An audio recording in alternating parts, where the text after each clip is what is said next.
Hi, I'm Christina Heideck of PTO Answers, and today I'm going to be telling you the one task that you absolutely, positively must take care of this year.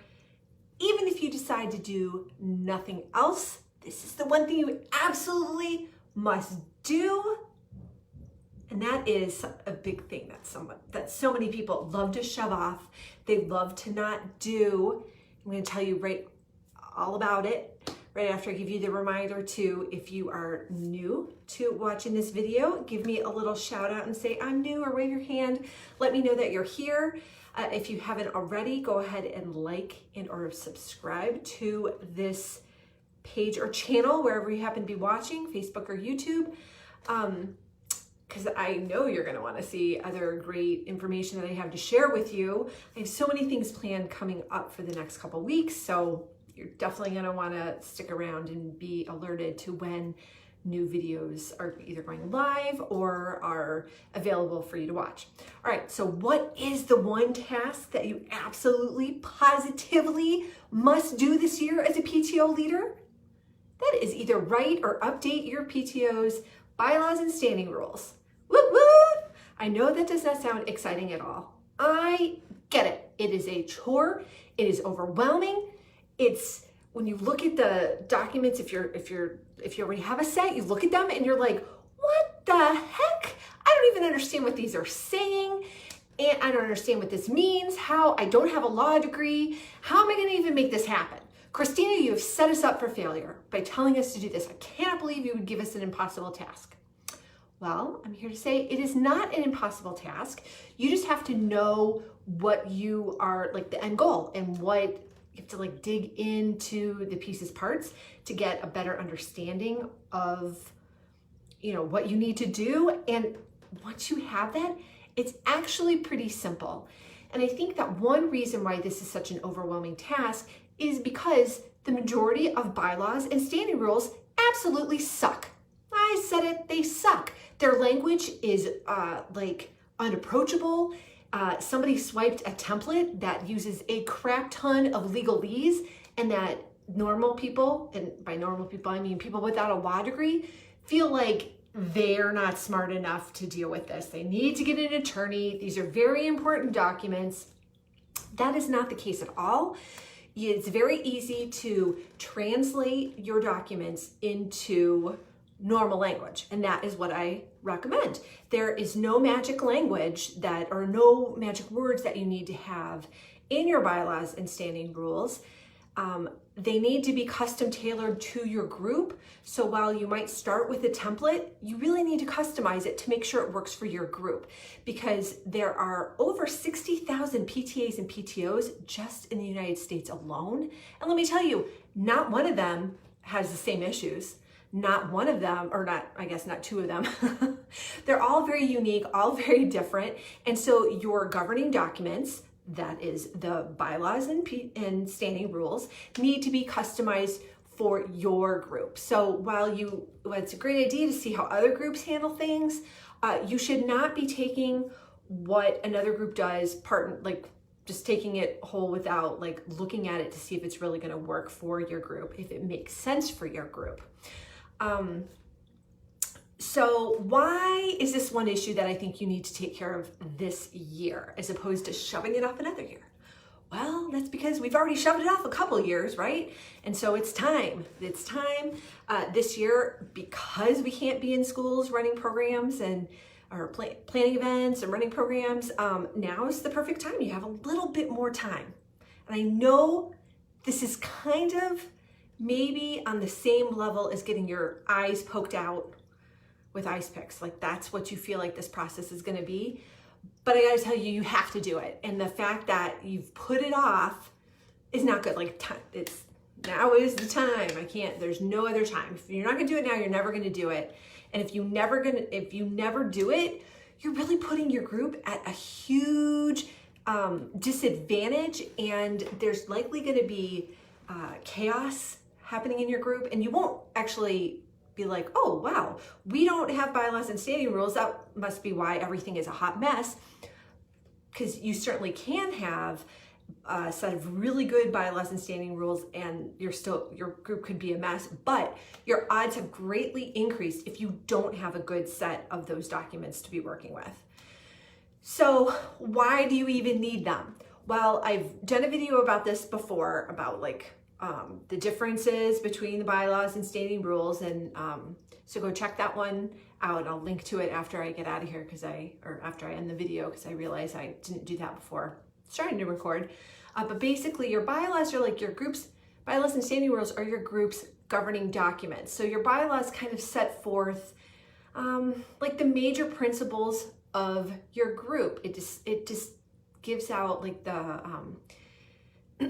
fills out like the structure of your group and talks about the purpose and other things like that. So it's kind of like the United States Constitution, where it gives like big overarching ideas, and then the standing rules is where you get the specificity and the details to make those big overarching ideas actually put them into practice, okay? So that's why you need both bylaws and standing rules. And when you have a really good set of bylaws and standing rules, then your group is gonna run smoother. People are gonna know exactly what to expect. You won't be having people making things up on the fly and just being able to do willy-nilly whatever they want to do. I can tell you so many leaders who contact me, they're looking for help, like saying, our PTO has like gone off the rails and I don't know what to do. And I always say, well, what do your bylaws say? Like, go back to that, because those are meant to, for as much as they're giving permission to the members and the leaders to conduct business in the PTO's name, they're also restricting those leaders from going off the rails a little bit, because they have rules. It's just, you have rules, you have to stick to them. We're all adults, and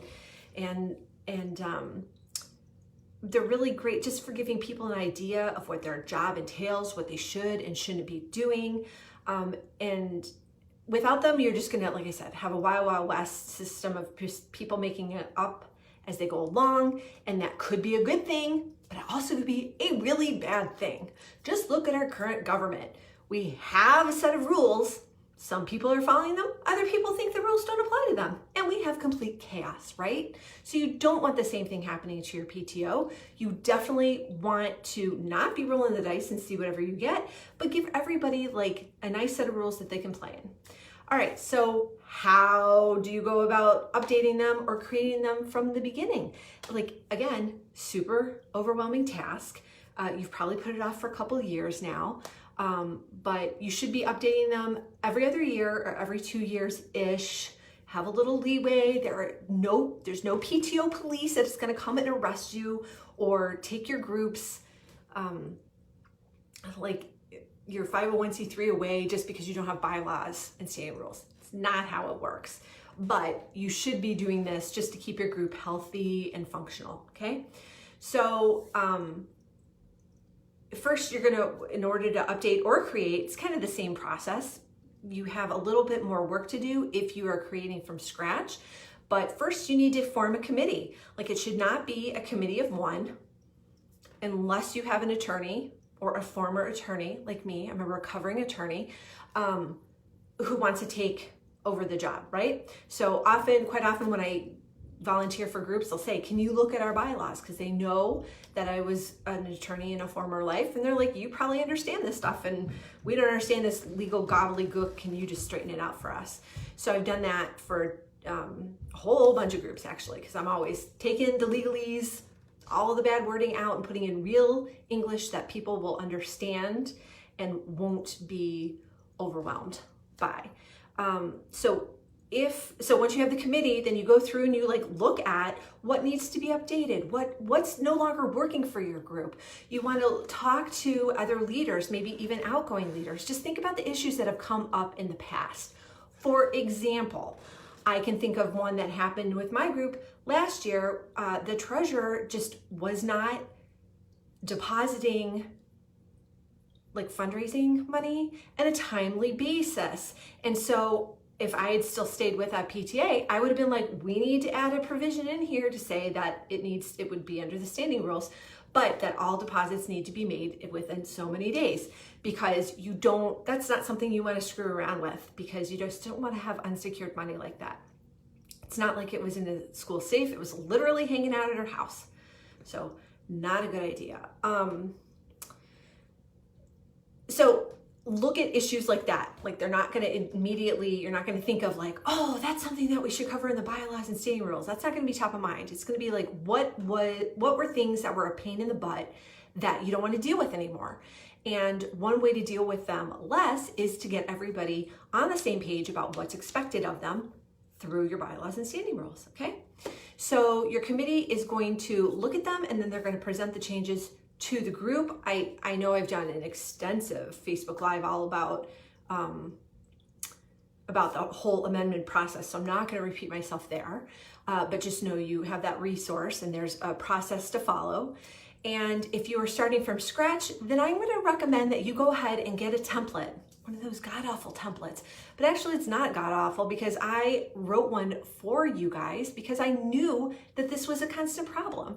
So I put everything together in a really nice little kit. It is 31 pages, and of the 31 pages, you get a 15-page editable template for your bylaws and standing rules. So I threw it in there, like everything that I think that would come up for a group that needs to be put in there. Might there be a few other things? Yes, and I will go ahead and be updating things as like new best practices come to light. I'll be adding those into that resource, but I got to tell you, it is going to be the best $10 you're ever going to spend, because I made it super ridiculous affordable for all groups, because I know what a hassle and a headache it is, and it's not even a chore that I like to take care of, but I always seem to volunteer myself for the task because I don't want the burden to be on someone else, right? So what do you get in this kit? So I already mentioned you get a 15-page editable template, and it's editable either in Word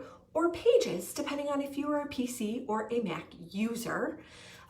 You also get sections that go through like understanding the whole differences between bylaws and standing rules, their purposes. I go into it in much more detail than I've just kind of glossed over that right now. And then I also give you an amendment checklist. You can always use the same checklist even if you're not amending, but you're just creating from scratch. It's the same darn process, right? And then I also have tips and tricks about how to present proposed amendments. I have been on the receiving end of proposed amendments when I was like, I cannot make heads or tails of what the heck is going on here, because they gave actually like, like the red line version where it's tracking the changes, but it's a hot mess because things are crossed out and it's like, unless you are creating that document yourself, you have no idea what the heck is going on. So I have come up with a much better solution that I did for my alumni sorority. Sorry, got a call. So the president of the group was actually an attorney, and she's like, that was a really smart way to do that. It made it very smooth because we understood it was very clear to see what was being changed. So I give you all of that information in this kit. I have dropped the link in the video description. So if you're interested in getting that kit to make your life easier, go ahead and snag it. It is called Bylaws and Standing Rules Made Simple. And I can't tell you how much, I just think it's like the best money you'll ever spend. $10, everybody can afford that. So that is all for today, but I just definitely wanted to let you know this is one task you definitely should be taking care of right now when you have a little bit more time than you would normally. It'll just make your life so much easier. So let me know if you have any questions in the comments, and I'll circle around after I get off live and I'll respond to your comments, and I look forward to your questions. So until next time, you guys take care and keep on PTOing. Bye-bye.